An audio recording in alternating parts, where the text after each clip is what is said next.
Hi, this is Gary Kayye. We're here at the Tech 2021 show in Denver, Colorado, and look who I found. Chuck Wilson from NSCA, just kind of hanging out here. You drive here? No, I flew. I could have drove. It's not that bad. No, from Iowa to here is not that bad. But look, this is an interesting show because, I'm overwhelmed a little bit because this is a lot of security stuff that I'm not really that intimately familiar with. And then we stumble upon Atlas IED here, and they're actually demonstrating the merger of AV and security, ironically. Yeah, pretty much. So what we see, and it's very typical of NSCA right now, is about half of our members do security, life safety, a lot of networking technology. The other half do audiovisual systems. With the emergency communication system and a lot of code-driven stuff right now, we're seeing where these companies are coming together. We're seeing where they're partnering on projects. It's inevitable because control and command, you see, will be able to be the showcase of all of that. Yeah. So they bring in the audio, they're connecting now to, or security cameras that have audio inputs on them and stuff. So we're able to kind of detect and make sure that, if there's a situation in a school or hospital, something like that, those systems are all interoperable now. A lot of integration.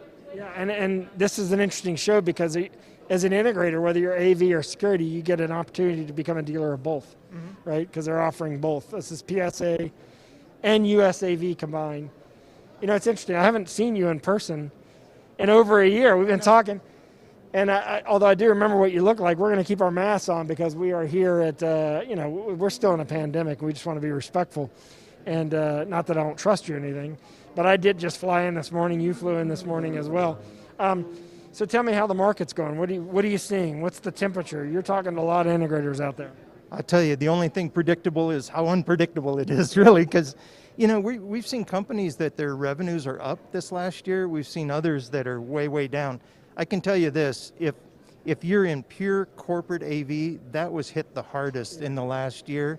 But a lot of our security and life safety members, their revenues are up. So if you're doing like nurse call systems and security, access control, a lot of those projects kept on going because with the buildings empty, it's a good time to do that work. But AV, for some reason, just, most of that was off, I would say. A lot of companies did, like helping people work from home and stuff. That picked up a lot of the revenue for those firms. But, West Coast was hit harder than the Midwest, which was harder than the East Coast. We're just, trying to put it all together. We did get very optimistic news from our economists about the restart now. So I feel really good about the back end of this year and then into 2022 now. So you feel like we're going to see a differences after the summer?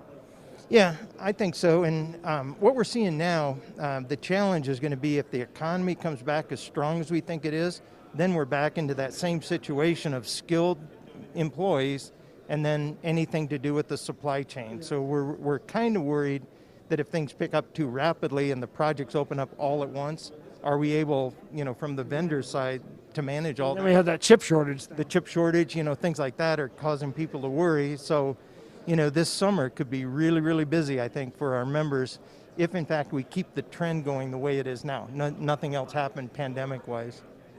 And are you, did you see more consolidation? Did you see any bankruptcies? Did you see any surprises there? Or did everyone sort of just kind of hold on until things flip around?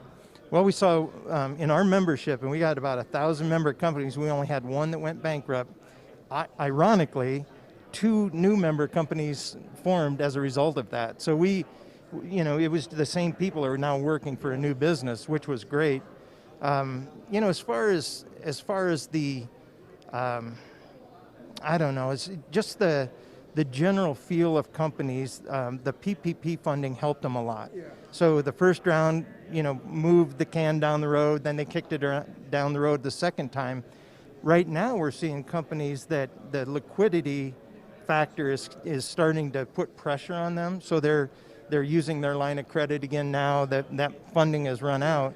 So now the real battle is between now and when we get things truly back to the revenue normals that they had. So we're hoping like crazy that things will open up and they'll get those projects back and be able to get their employees back again. And with schools, I mean, you're going to now, even though schools did an upgrade in the fall because they weren't open, They did go back in the spring, a lot of them, and now they're going to fix some of the problems that they couldn't fix in the fall.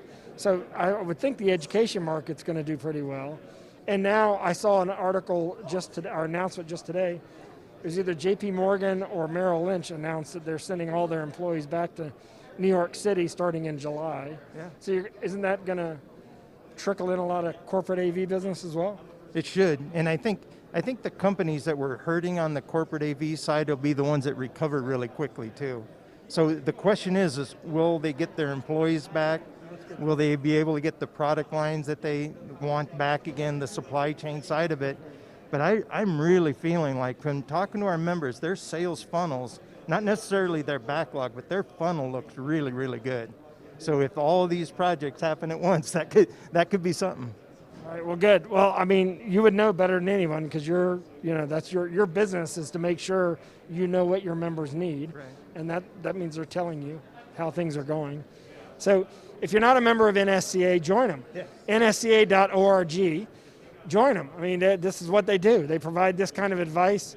You've done a great job providing funding advice. You've done a great job providing even to the level of healthcare suggestions and partnerships and HR support, and of course a lot of education on the technology and the product. So NSCA.org, Chuck Wilson, thank you very much. Well, thank you, and can I say thank you for helping us out so much on our virtual events this last year, because you guys really bailed us out on the Pivot to Profit and BLC this year, so we love thank you so much. We hope that you'll make digital a part of your events in the future. Will. Don't you think It makes it's going to be from now on? I mean, I think that companies are crazy to not look at it as an opportunity to bring their organization outside of the people that can come locally. Because if you're busy, you can't always go where you want to go. And then how do you get discovered if you're only visited by the same people every year? Yeah, I just see it being an add-on to everything that we do from now on, probably. Yeah, I think so. We hope so. You're well equipped for it. We hope that everybody. He's talking about launch. Yeah. So we're hoping that we hope that everybody thinks the way you do. So anyway, thanks for joining me. Thank you. I appreciate it.